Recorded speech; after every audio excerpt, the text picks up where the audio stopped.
Well, what we heard today was that the first capital project run by the One Bermuda Alliance government is 25% over budget to date. And the final estimated cost is going to come over $6 million higher than what they had anticipated at the beginning of the project. So I think what we see here is, again, there's a challenge when it comes to the management of capital projects.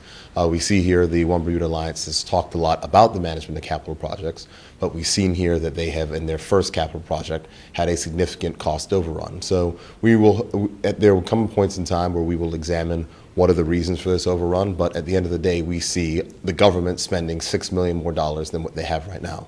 So without question, this presents a challenge.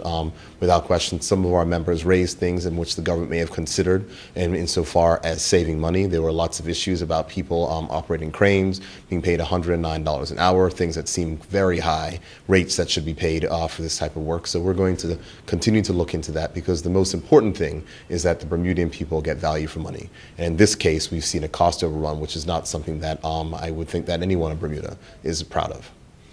Well, you said there's a say that maybe the government didn't have enough time to properly assess the condition of the wharf and what work was going to be. Well, what I would say is that a contract was signed and work started, and the fact is whether or not the circumstances leading to it and after it will certainly be investigated, because we want to make sure that we can understand and learn from it.